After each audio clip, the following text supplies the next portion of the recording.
김현정의 뉴스 쇼.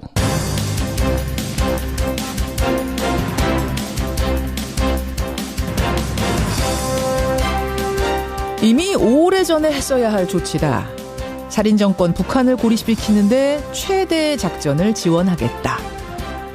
간밤에 트럼프 대통령이 북한을 테러 지원국으로 재지정했습니다.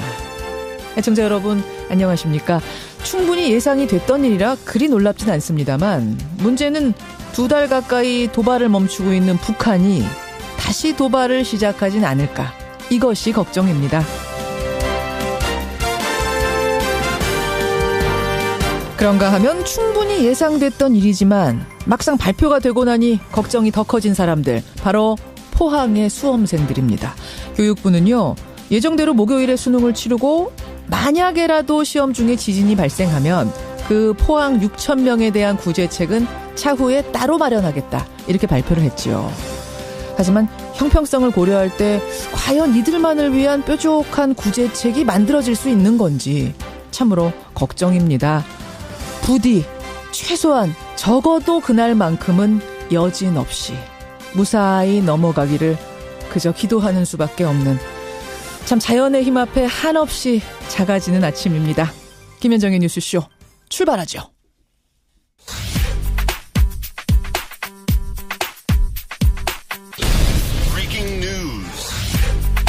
김현정의 뉴스쇼가 주목한 오늘의 포인트, 김정훈 기자 나와 있습니다. 어서 오세요, 김 기자. 네네. 첫 번째 포인트, 이 북한 소식부터 봐야겠어요. 그렇습니다. 테러 지원국 9년 만에 낙인입니다. 예, 재지정이죠? 그렇습니다. 트럼프 미국 대통령이 북한을 9년 만에 테러 지원국을 재지정한다고 발표했죠. 네. 트럼프 대통령은 그러면서 북한과 관련자들의 추가 제재와 불이익을 가할 것이다.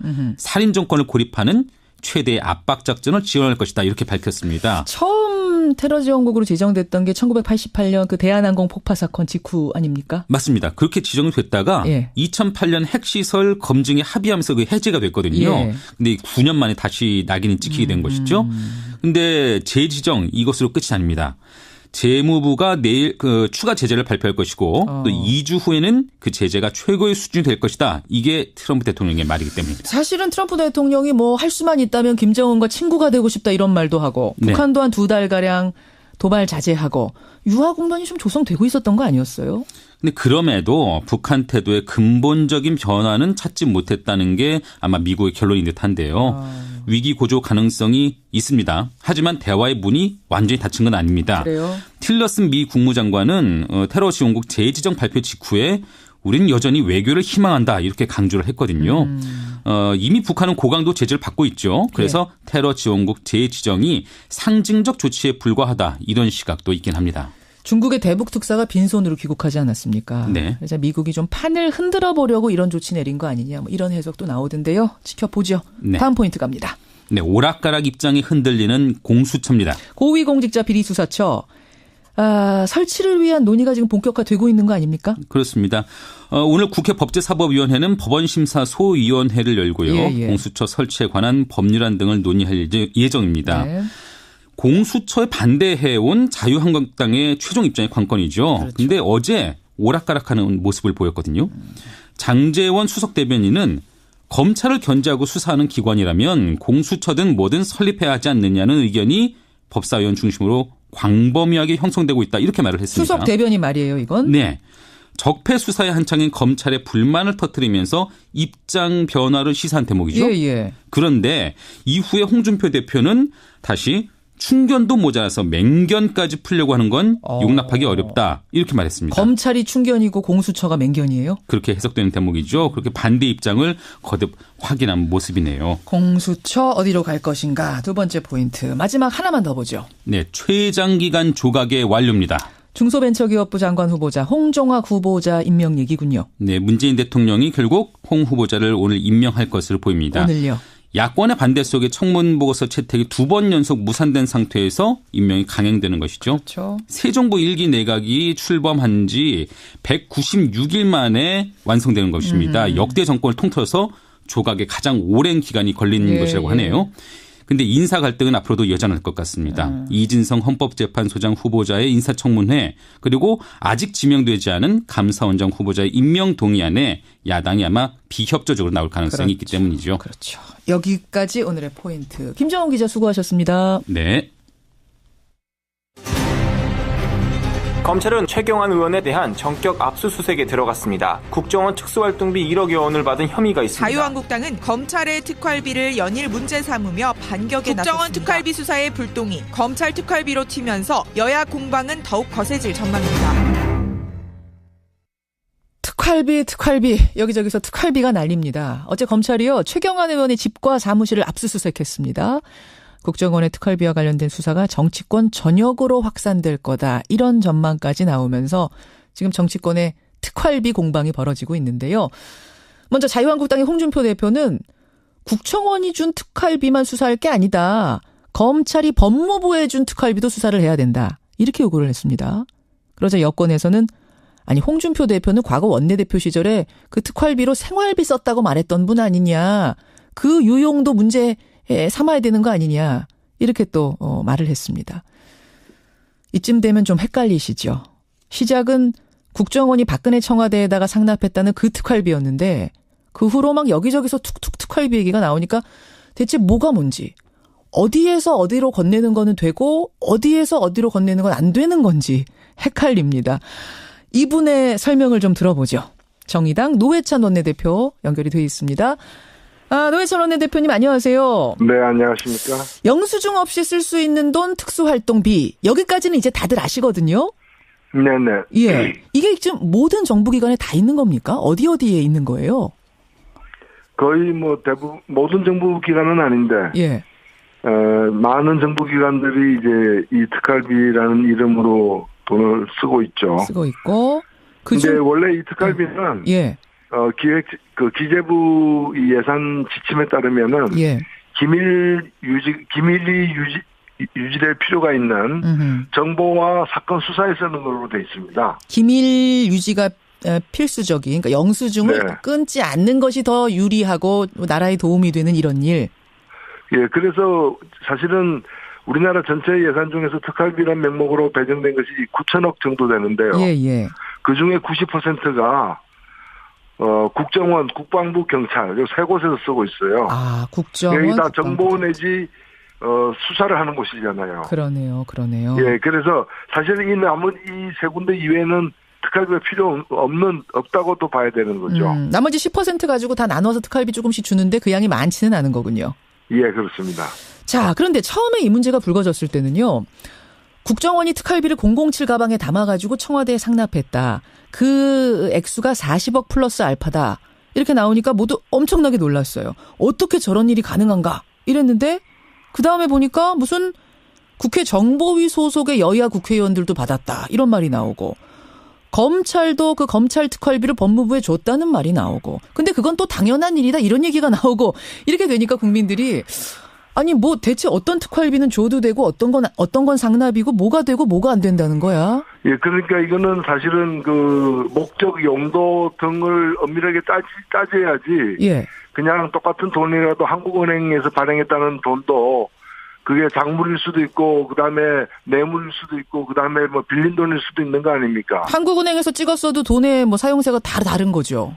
다 다른 거죠. 그렇죠. 만일 이제 국정원 돈을 청와대에 줬다면은. 예. 준 것은 일단은 국정원 돈을 갖다가 불법적으로 빼돌린 게 되기 때문에 그게 공금 유용이 되는 것이고요. 공금 횡령이 되는 것이죠. 그다음에 그걸 뇌물의 목적으로 줬느냐 등에 따라 달라지는 거죠.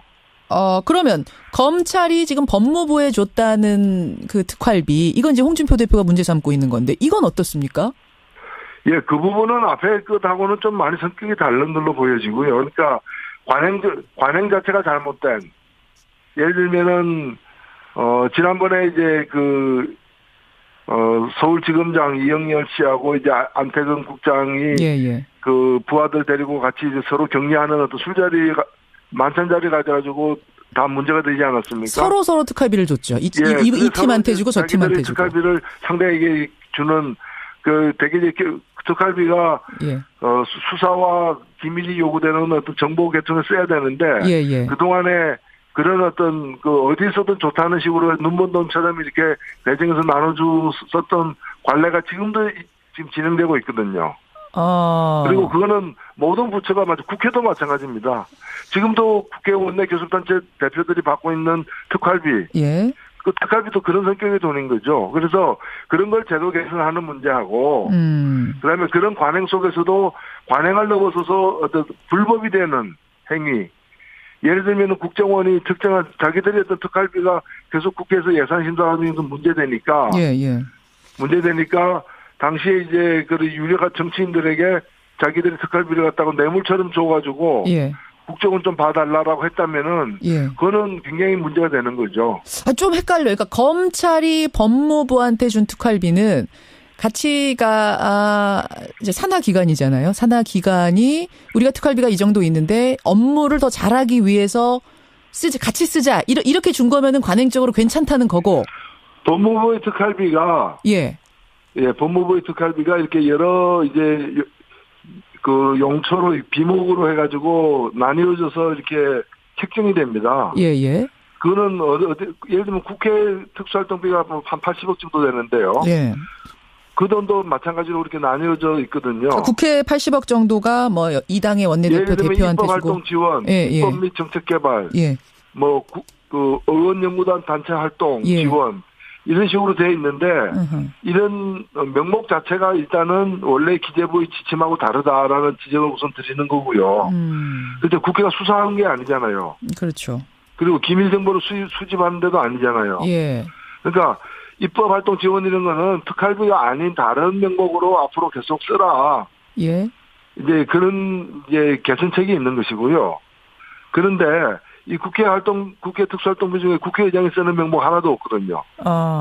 그러나 국회의장도 일정하게 관례대로 쓰고 있을 거 아니겠어요. 그럼 이제 법무부에 이제 특수활동비가 있는데, 그 중에 법무부 장관이 쓴다거나 검찰국장이 쓴다거나 이런 거는 항목이 없는 거거든요. 아하. 그렇지만 다 그렇게 나뉘어서 이제 썼다. 그렇죠. 업무를 위해서. 예, 가능적으로 쓴 건데, 그렇게 쓰는 문제하고, 이런 건 제가 볼 때는 편법이라고 볼 수 있습니다. 그러니까 합법도 아니고 불법도 아니고 편법이라 볼 수 있는데 이런 편법하고 그다음에 그 쓰면 안 되는 데다가 쓴 것도 있죠. 예를 들면 공범인데 가져다가 집에서 생활비로 쓴 거 이런 거는 명백한 불법이죠. 홍준표 대표 같은 경우. 그러면요, 노 대표님 지금 말씀을 듣다 보니 특수활동비에도 블랙, 그레이, 화이트 뭐 이렇게 구분이 된다는 건가요? 예, 그 용어의 뜻은 제가 정확히 모르겠지만. 대충 느끼시는 바로 그거. 지금 구분할 수 있는 건 뭔가 하면은. 문제가 있던 어떤 법에 의해서 쓰여왔던 합법으로 쓰는 게 있고요. 그 다음에 편법적으로 쓰는. 그게 이제 그레이쯤 되겠네요. 그 다음에 완전히 불법으로 쓰는 것. 그럼 블랙. 이 돈을 가지고 뇌물로 줬다거나 뭔가 부정한 청탁을 하기 위해서 이 특수활동비를 썼다거나 아니면 집에 가서 생활비로 썼다거나 이렇게 되는 거는 전부 다 불법인 거죠. 자, 그럼 박근혜 정부 시절에 국정원이 매월 청와대에다가 장납했다는 그 특수활동비는 뇌물의 성격. 게다가 그걸 가지고 뭐 이걸 피부미용에 썼다거나 여론조사에 썼다거나 이런 식이라면 이건 당연히 불법일 수밖에 없으니까 블랙인 거고. 검찰이 친박계 최경환 의원도 1억 받았다 국정원으로부터 특활비 요 혐의 잡고선 압수수색까지 했는데. 그것도 불법이라고 보는 게 뭔가면은. 그게 불법이 안 되려면은 최경환 그 의원이 뭐 국정원의 그 뭐 비밀 공작의 공작원으로서 활동했다. 그렇다면은 이제 불법이 아니겠죠. 근데 제가 볼 때 그분이 뭐 국정원의 비밀 공작원으로 활동했다고 보여지지 않기 비밀 때문에. 비밀 공작원은 아니실 것 같아요. 그렇기 때문에 그거는 블랙이다. 그 국정원의 그 특수활동비가 제대로 되진 게 아니죠. 불법이죠. 그러면 특히나 청탁이나 뭐 이런 그 청탁의 대가로 준 거라면은 명백한 뇌물죄가 성립되는 거죠. 이건 뇌물죄까지. 최근에 한 언론이요. 일부 국회 정보위 소속의 여야 의원들이 국정원으로부터 돈을 받았다. 이런 보도를 했습니다. 막 그 이름까지 지금 찌라시로 돌아다니는데 검찰이 이거는 수사 대상 아니다라고 밝혔거든요. 이건 왜 그렇습니까? 아니 저는 그건 덮어두는 거다. 문제가 이제 커질까봐 정치권으로 이렇게 안 그래도 검찰이 자기들의 어떤 그 권한이나 이런 걸 보호하기 위해서 정치권에 대한 수사를 함부로 하고 있다라는 비판이 높으니까. 이 확대되는 것을 감당하기 힘들어서 덮어두는 것이지.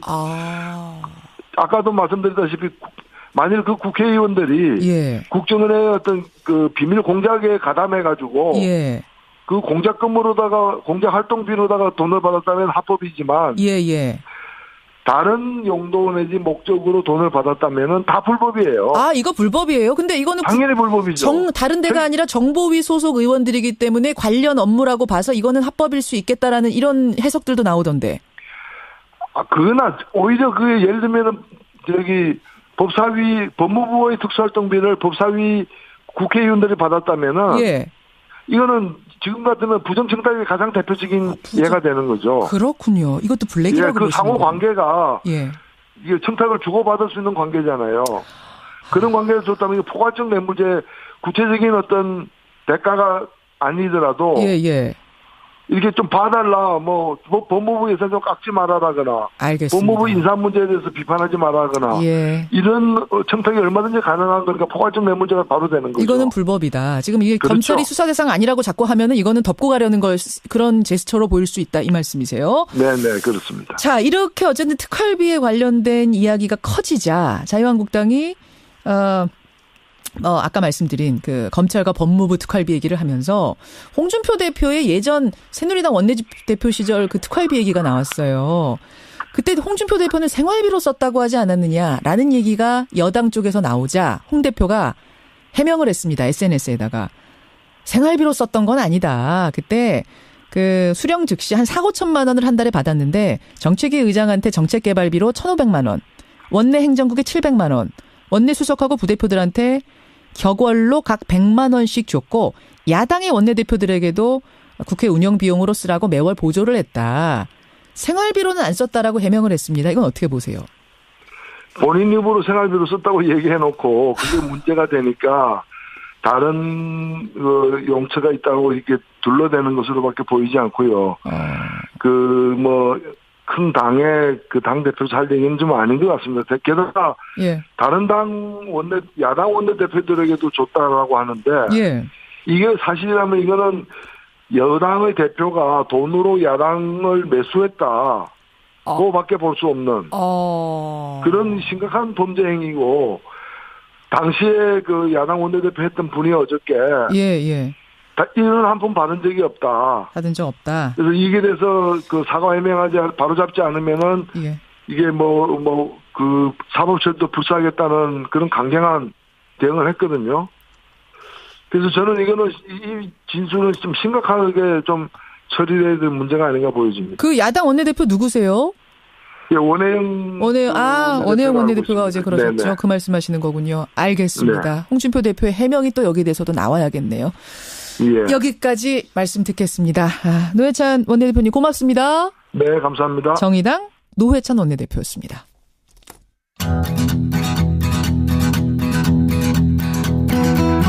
김현정의 뉴스쇼는 청취자 여러분의 참여로 이루어집니다. 트위터, 페이스북, 레인보우 게시판, 그리고 단문 50원, 장문 100원의 유료 문자 샵 1212, 우물정 1212 통해 참여하실 수 있습니다.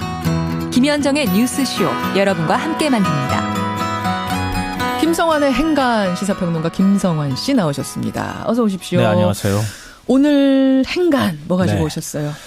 닷새 전 새벽이었는데요. 광주광역시 남구의 한 도로에서 50대 환경미화원이 쓰레기 수거차에 치여 숨지는 안타까운 사고가 발생했습니다. 운전자가 차량을 후진시키다가 작업 중이던 동료를 발견하지 못해서 일어난 사고였는데요. 이 차량 뒷바퀴에 치여서 머리를 심하게 다친 환경미화원은 병원으로 이송했지만 끝내 사망했습니다. 어느 환경미화원의 죽음. 이 뉴스의 행간을 좀 살펴볼까 합니다. 환경미화원 분들이 교통사고 당하는 거는 이건 잊을만 하면 터져요. 네, 맞습니다. 이게 한두 번이 아닌데요. 그렇죠. 사실 제가 통계가 있을까 해서 찾아봤는데 사망사고나 아니면 교통사고 통계도 정확하지가 않은 것 같아요. 사례만 좀 간단하게 말씀드리면 2015년도에 춘천 환경미화원 형제의 안타까운 사고가 발생을 했는데요. 그게 형은 트럭 몰고 동생이 앞에서 쓰레기 치우고 그랬던 거죠. 예, 맞아요. 그러니까 트럭 앞에서 청소하던 동생이 형이 몰던 트럭 앞에 끼어서 음주운전 차량이 차 앞으로 돌진을 하면서 그렇게 이제 사고가 나는 사고가 있었습니다. 맞아요. 작년에는 청각 장애를 가진 환경미화원이 음주운전 차량에 또 치여서 숨지는 사고가 있었는데요. 이 30년 모범근로상 수상을 앞두고 있어서 더 주변을 안타깝게 했습니다. 그렇죠. 그러니까 환경미화원은 이렇게 사고 위험을 안고 산다고 해도 과언이 아닌 것 같습니다. 안타까운 환경미화원의 교통사고. 정말 그냥 그 신문에 한도막 나오고 넘어갈 만한 뉴스로 처리가 사실은 됐는데 오늘 김성환 씨가 다시 꺼내오셨어요. 이 뉴스의 행간 들어가 보겠습니다. 첫 번째 행간은 지역신문에 기사 몇 줄 나는 게 고작이다입니다. 그게 첫 번째 행간이었군요. 네, 방금 전에 말씀하신 내용인데요. 사실은 이게 닷새 전에 사망사고가 발생을 했는데 언론에서 거의 보도를 하지 않았습니다. 지금 청취자분들 문자도 그래요. 저 몰랐어요. 이런 문자 많이 와요. 네. 처음 듣는다. 제가 알기로는 한 전국신문, 전국지에서 한 군데 정도 보도한 것으로 알고 있고요. 지역신문에서는 좀 보도를 한 것 같습니다. 예. 나머지 방송이나 이런 데에서는 거의 관심을 두지 않았는데요. 그렇죠. 환경미화원이 이런 얘기를 토로합니다. 불을 끄는 소방관이 사망하면 전 국민적인 애도와 성금이 답지하고 국가 유공자로 대우를 받습니다. 우리 사회에서 불을 끄는 일만큼 필요한 쓰레기 치우는 환경미화원이 사망하면 지역신문에 기사 몇 줄 나오는 게 전부입니다. 그래서 우리는 이런 현실을 개죽음이라는 한마디로 자조적으로 얘기합니다. 이렇게 얘기를. 환경미화원 분들이 스스로 네, 우리 맞습니다. 일하다가 죽으면 개죽음이야. 네, 이렇게 맞습니다. 얘기하신대요. 근데 과거에는 환경미화원이 교통사고를 당했다 그러면 신문이나 방송에서 뭐 아주 큰 뉴스는 아니더라도 그래도 사회성 뉴스, 사회면 뉴스의 주요 뉴스 정도로 취급을 해줬거든요. 그리고 같이 안타까워하고. 네. 그리고 열악한 근무 시태도 고발도 하고 그랬는데 예. 이번에 난 교통사고 소식 같은 경우에는 거의 주목하는 언론이 없었다는 겁니다. 맞아요. 뭐 물론 대문짝만하게 기사가 실려야 한다는 말씀을 드리는 건 아니지만 최소한 우리 사회에 관심이 필요하다는 겁니다. 그러니까 안 실렸다는 얘기는 그만큼 관심이 없다는 네, 얘기니까요. 그렇죠. 네, 맞습니다. 두 번째 행간은 뭔가요? 두 번째 행간은 종량제 봉투값만 올랐다입니다. 그건 무슨 말씀이세요? 우리가 쓰레기 종량제 봉투값 계속 이제 올리니까 예. 종량제 봉투 사서 쓸 수밖에 없잖아요. 그렇죠. 근데 쓰레기 종량제 봉투를 사서 쓰는 이유 중에는 쓰레기 처리 비용도 있지만 환경미화원 처우도 개선하라는 의미가 포함되어 있는 거예요. 예. 근데 현실은 전혀 그렇지 않다는 거죠.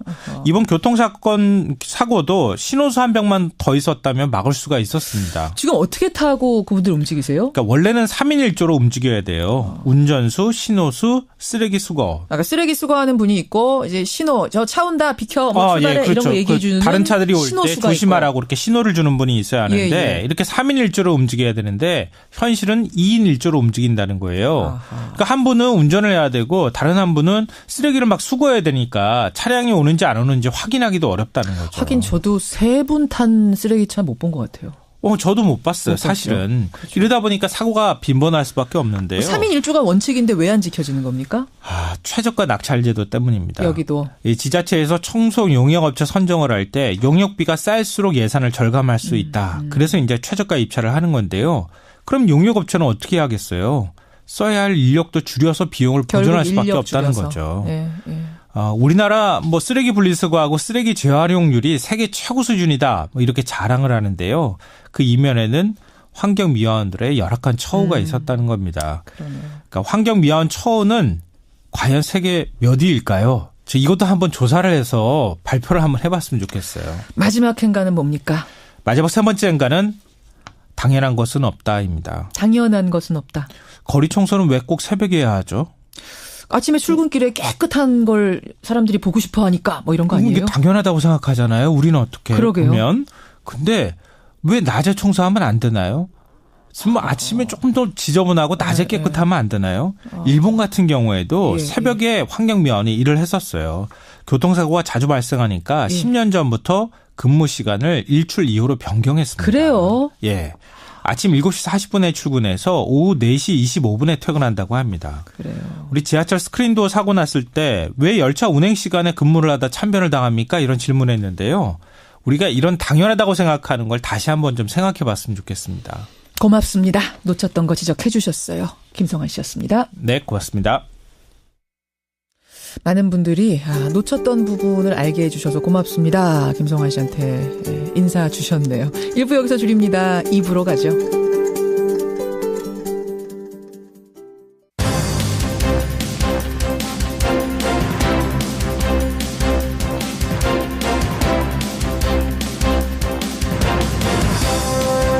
김현정의 뉴스쇼 2부 출발합니다.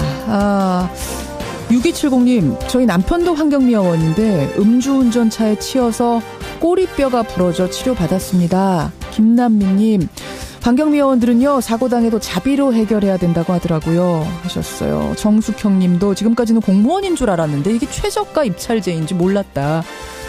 문자도 많이 들어오네요. 잠시 후 제가 더 소개하도록 하겠습니다. 오늘 2부에서는 2014년 있었던 땅콩 회항 사건 기억하실 겁니다. 그 당시 피해자였던 박창진 사무장이요, 어제 다시 기자회견을 열었습니다. 대한항공에 복직을 해서 잘 다니는 걸로 알고 있었는데 무슨 일일까요? 박창진 사무장 잠시 후에 직접 만나보죠. 화요일의 코너 뉴스닥에서는 이 특활비 논란, 또 정계 개편 문제로 시끌시끌한 여의도 정치판 상한가 하한가, 이준석, 허성무 두 분과 함께 짚어보죠. 그리고 화제 인터뷰에서는요, 요즘 문학계에 가장 핫하게 떠오르는 젊은 작가 한 분을 만납니다.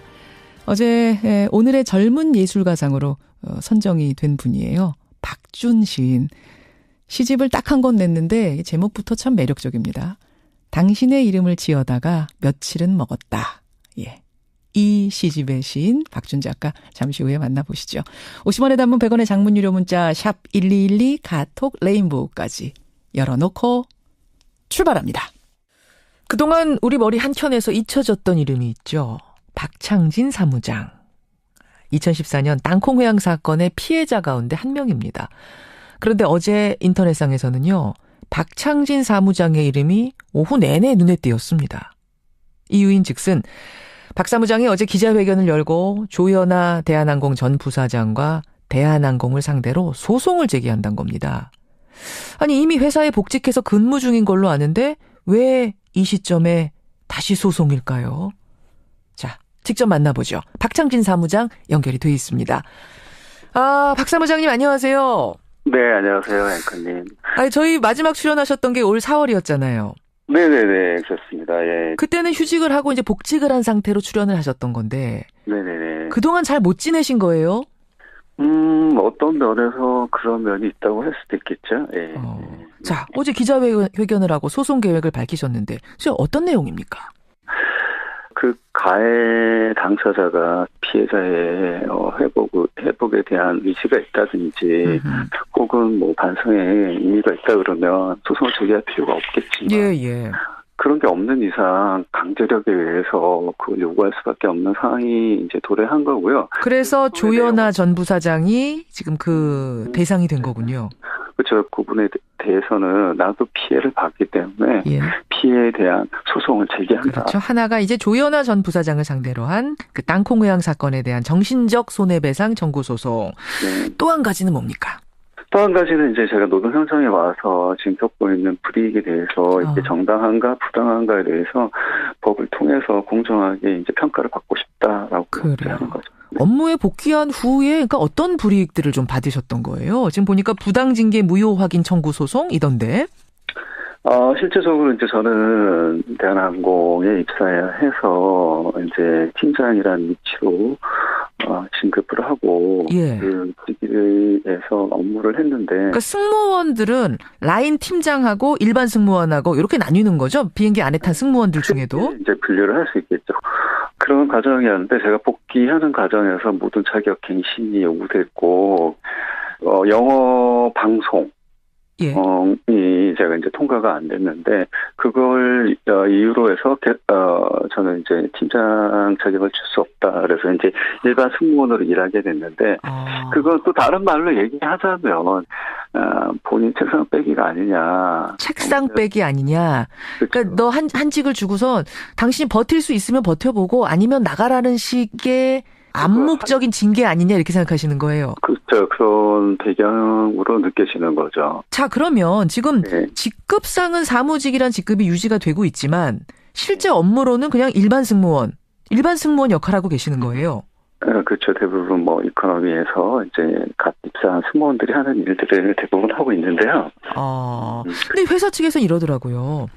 라인 팀장으로 근무하려면은 영어로 기내 방송하는 방송 A 자격 이런 거를 이제 회사 시험을 취득해야 되는데 여기에서 박창진 사무장님이 탈락을 했다. 그래서 팀장 자격을 못 주는 거지. 이게 뭐 징계 차원 안 주는 게 아니다. 이렇게 말을 하더라고요. 네. 그 말은 맞기도 하고 틀리기도 하다라고 얘기할 수 있는데요. 네.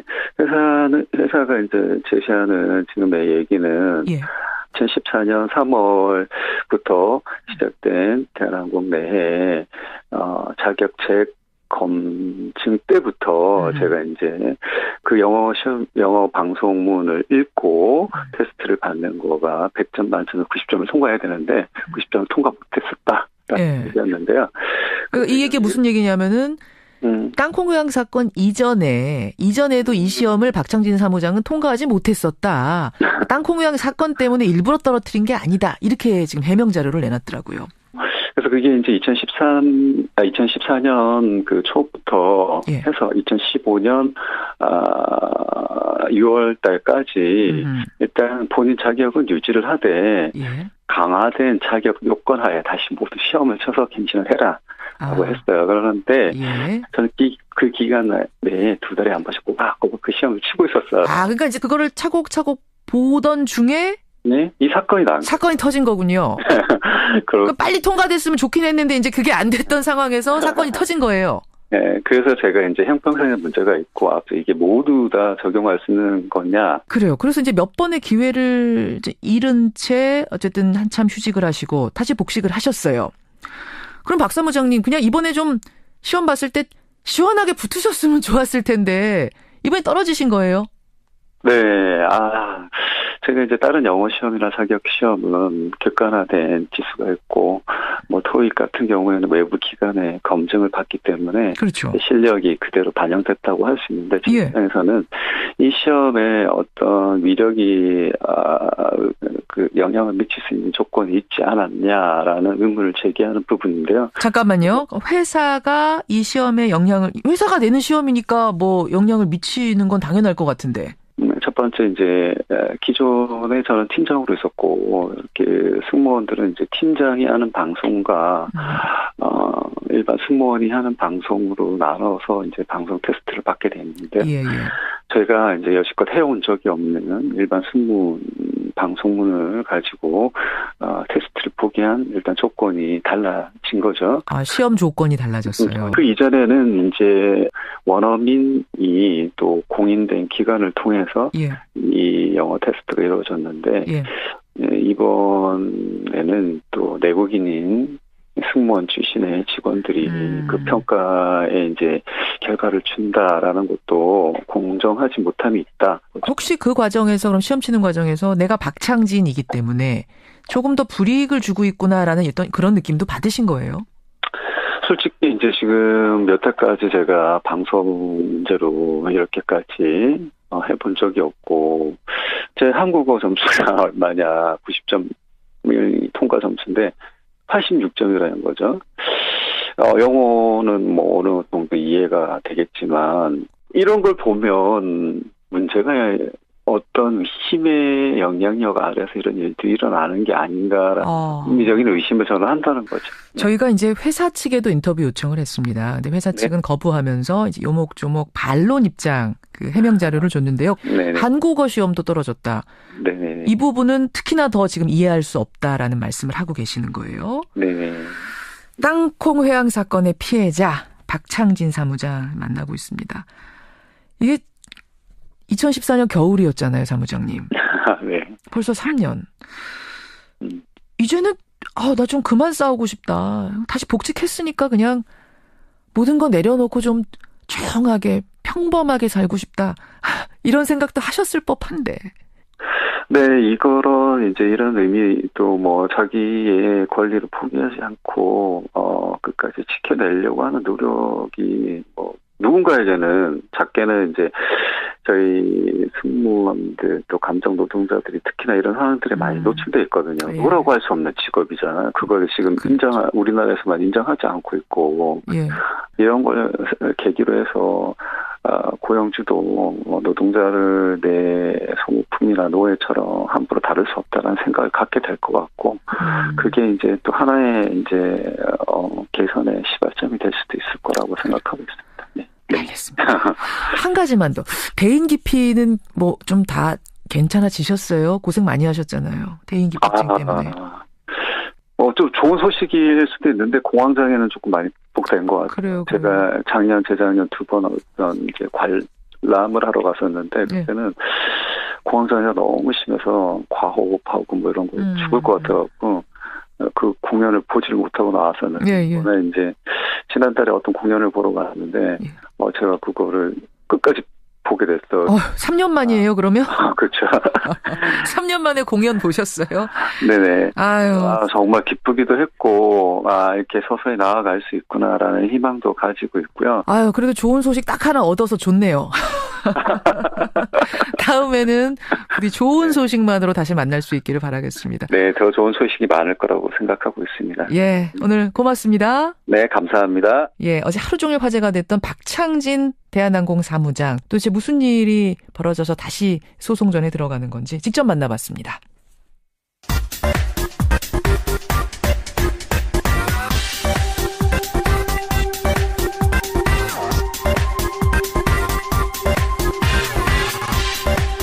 미국에는 나스닥, 우리나라엔 코스닥이 있다면 뉴스쇼에는 뉴스닥이 있습니다. 뉴스쇼 증권시장 뉴스닥. 오늘도 두 분 나오셨습니다. 세미래정책연구소 허성무 소장 어서 오십시오. 예, 반갑습니다. 반갑습니다. 바른정당 이준석 노원병 당협위원장 어서 오세요. 네, 안녕하세요. 어서 오십시오. 자, 우리가 오늘 1부에서도 특활비 얘기 노회찬 원내대표랑 한참 했어요. 네. 온 나라가 특활비로 어수선한데 두 분은 어떻게 나라에서 공식적으로 주는 특활비를 받아보신 적? 예, 저는 있죠. 언제? 청와대 비서관 할 때. 네. 청와대 비서관 시절에. 그게 뭐 특활비인지 아닌지 처음에는 잘 몰랐는데 요즘 특활비 하니까 그게 특활비구나. 그게 특활비였구나. 그런 생각이 드는데 청와대 비서관 할 때 이제 업무 추진비는 그린카드로 나온 것 같아요. 카드로. 그게 아마 업무 추진비. 제가 150까지 쓰는 한도였는데 그다음에 70만 원인가 현금이 따로 나온 게 있어요. 이거 업무에 이제 써라. 예. 그래서 그게 아마 이제 특활비에서 준 것 같은데 지금 생각하면 명목을 따로 특활비 이렇게 해서 준 건 아니고 그냥 현금으로 나왔던 유일한 돈인데 결국 업무에 다 쓰게 되죠. 그러면은 아까 우리 노회찬 대표하고 블랙, 그레이, 화이트 했는데 그게 제대로 쓰면 화이트인 거죠? 그렇죠. 이건 뭐 정상적인 화이트죠. 이제 직원들이나 또는 뭐 업무차 청와대를 방문하는 부처의 공무원들이나 이런 사람들과의 만남 속에서 다 쓰는 거니까. 잘하셨어요. 화이트 쓰셨으면. 이준석 위원장은? 저는 뭐 나라에서 월급 받아본 적이 없으니까 특활비도 받아본 적이 없는데 제 지인이 이제 그 박근혜 정부 때 청와대에 이제 계셔가지고 얘기를 들어보니까 한 달에 이제 뭐 그분 직책이 이제 기자들한테 좀 밥을 사야 되고 이런 직책이다 보니까 자기가 한 월 200 정도까지는 따로 돈을 받았다고 얘기하더라고요. 예. 근데 뭐 그때 그분 말씀으로는 이거 받아가지고 내가 기자들한테 쓰는 돈에 반푼어치나 되겠냐라는 식으로 반푼어치나 되겠냐. 네, 이렇게 얘기를 했던 것처럼 돈 많이 쓰는 거 자기 돈을. 그러니까 그 직위마다 참 다른 것 같아요. 보니까 돈을 쓰는 직이라는 게. 그래서 그분은 상당히 뭐 그거 외에도 돈을 많이 썼던 걸로 기억합니다. 그러니까 뭐 특활비라고 하니까 저는 예전에 그 국민학교 다닐 때 특별활동 시간이라는 게 있었어요. CAC가. 클럽 액티비티. 내가 엄마한테 특활비 갖다 내 이랬던 특활비밖에 없는데 그래요. 특수활동비, 특활비. 하여튼 이준석 위원장도 언젠간 좀 제대로 받아서 제대로 쓰는 자리. 허성무 소장님도 제대로 모범적으로 쓰는 자리. 이런데. 근데 부지사 때는 특활비가 없던데요. 그냥 업무 추진비만. 그래요? 업무 추진비는 시장은요? 그린 카드로 이렇게 쓰고 제가 시장이 안 돼봐서. 자, 복선을 좀 깔았습니다. 특활비 얘기 나눠봤고요. 이번 주 주제에 들어가 보죠. 이번 주 하한가부터 보겠습니다. 허성무 소장님, 하한가. 예, 저는 뭐 하한가로 국민의당을 골랐습니다. 근데 그럼에도 북한 태도의 근본적인 변화는 찾지 못했다는 게 아마 미국의 결론인 듯한데요.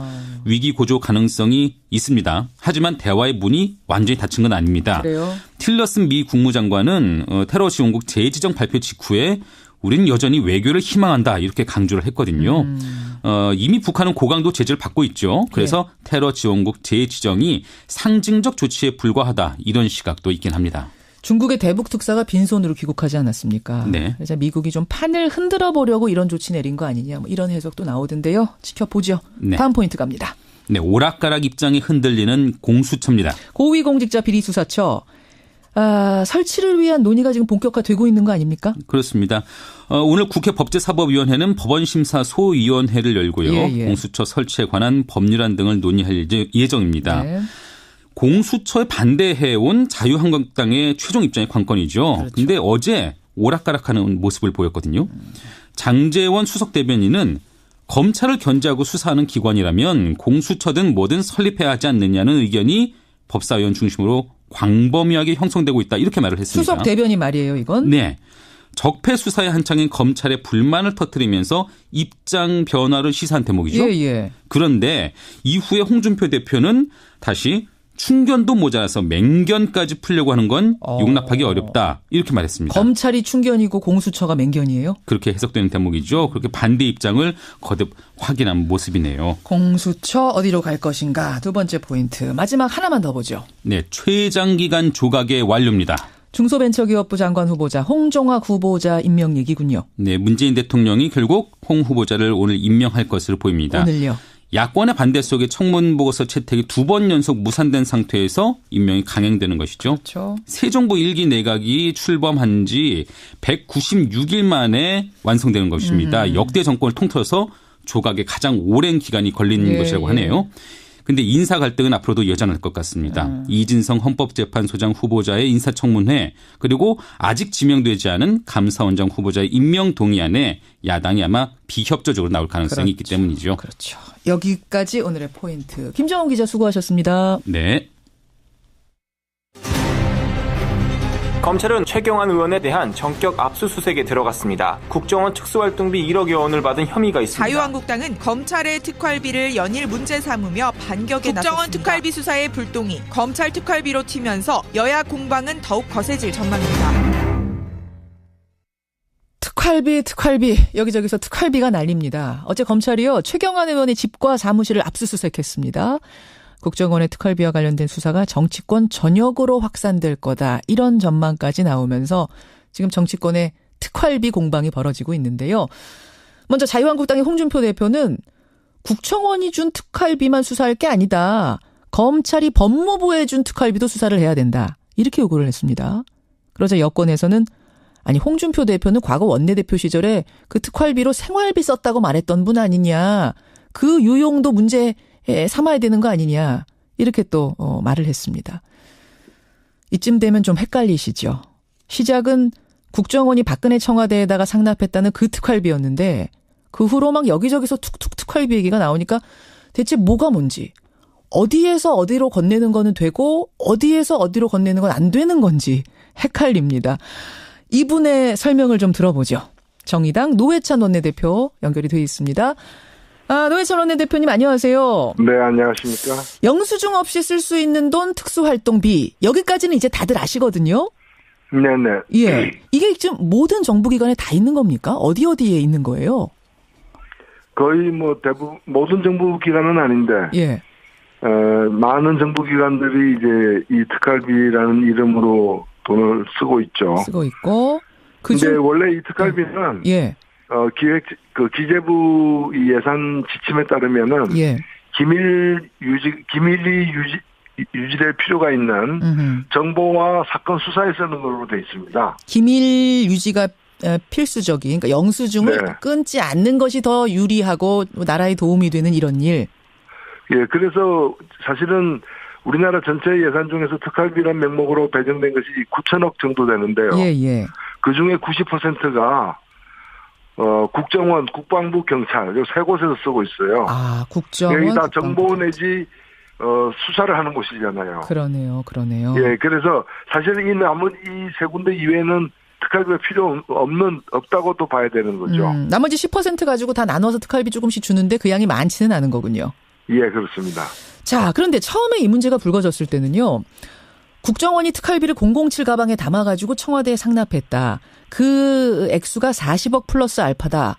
이렇게 나오니까 모두 엄청나게 놀랐어요. 어떻게 저런 일이 가능한가? 이랬는데 그 다음에 보니까 무슨 김현정의 뉴스 쇼.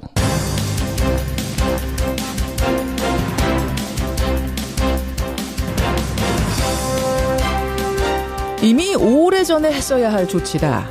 살인정권 북한을 고립시키는데 최대 작전을 지원하겠다. 간밤에 트럼프 대통령이 북한을 테러 지원국으로 재지정했습니다. 애청자 여러분 안녕하십니까? 충분히 예상이 됐던 일이라 그리 놀랍진 않습니다만 문제는 2달 가까이 도발을 멈추고 있는 북한이 다시 도발을 시작하진 않을까? 이것이 걱정입니다. 그런가 하면 충분히 예상됐던 일이지만 막상 발표가 되고 나니 걱정이 더 커진 사람들, 바로 포항의 수험생들입니다. 교육부는요, 예정대로 목요일에 수능을 치르고 만약에라도 시험 중에 지진이 발생하면 그 포항 6,000명에 대한 구제책은 차후에 따로 마련하겠다, 이렇게 발표를 했지요. 하지만 형평성을 고려할 때 과연 이들만을 위한 뾰족한 구제책이 만들어질 수 있는 건지 참으로 걱정입니다. 부디 최소한 적어도 그날만큼은 여진 없이 무사히 넘어가기를 그저 기도하는 수밖에 없는, 참 자연의 힘 앞에 한없이 작아지는 아침입니다. 김현정의 뉴스쇼 출발하죠.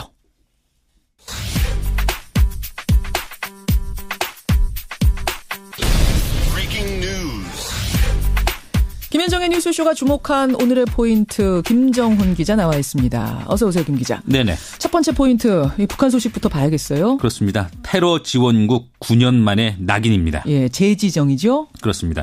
트럼프 미국 대통령이 북한을 9년 만에 테러 지원국으로 재지정한다고 발표했죠. 네. 트럼프 대통령은 그러면서 북한과 관련자들의 추가 제재와 불이익을 가할 것이다.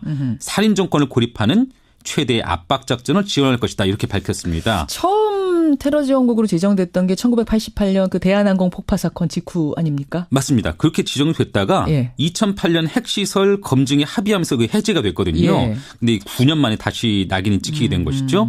근데 재지정 이것으로 끝이 아닙니다. 재무부가 내일 그 추가 제재를 발표할 것이고 또 2주 후에는 그 제재가 최고의 수준이 될 것이다. 이게 트럼프 대통령의 말이기 때문입니다. 사실은 트럼프 대통령이 뭐 할 수만 있다면 김정은과 친구가 되고 싶다 이런 말도 하고 북한도 한 2달가량 도발 자제하고 유화 국면이 좀 조성되고 있었던 거 아니었어요? 국회 정보위 소속의 여야 국회의원들도 받았다 이런 말이 나오고 검찰도 그 검찰 특활비를 법무부에 줬다는 말이 나오고, 근데 그건 또 당연한 일이다 이런 얘기가 나오고, 이렇게 되니까 국민들이 아니 뭐 대체 어떤 특활비는 줘도 되고 어떤 건 상납이고 뭐가 되고 뭐가 안 된다는 거야? 예, 그러니까 이거는 사실은 그 목적 용도 등을 엄밀하게 따져야지. 예. 그냥 똑같은 돈이라도 한국은행에서 발행했다는 돈도 그게 작물일 수도 있고, 그 다음에 뇌물일 수도 있고, 그 다음에 뭐 빌린 돈일 수도 있는 거 아닙니까? 한국은행에서 찍었어도 돈의 뭐 사용세가 다 다른 거죠. 다 다른 거죠. 그렇죠. 아니, 이제 국정원 돈을 청와대에 줬다면은. 예. 준 것은 일단은 국정원 돈을 갖다가 불법적으로 빼돌린 게 되기 때문에. 어허. 그게 공금 유용이 되는 것이고요. 공금 횡령이 되는 것이죠. 그 다음에 그걸 뇌물의 목적으로 줬느냐 등에 따라 달라지는 거죠. 그러면 검찰이 지금 법무부에 줬다는 그 특활비, 이건 이제 홍준표 대표가 문제 삼고 있는 건데 이건 어떻습니까? 예, 그 부분은 앞에 것하고는 좀 많이 성격이 다른 걸로 보여지고요. 그러니까 관행 자체가 잘못된, 예를 들면은 지난번에 이제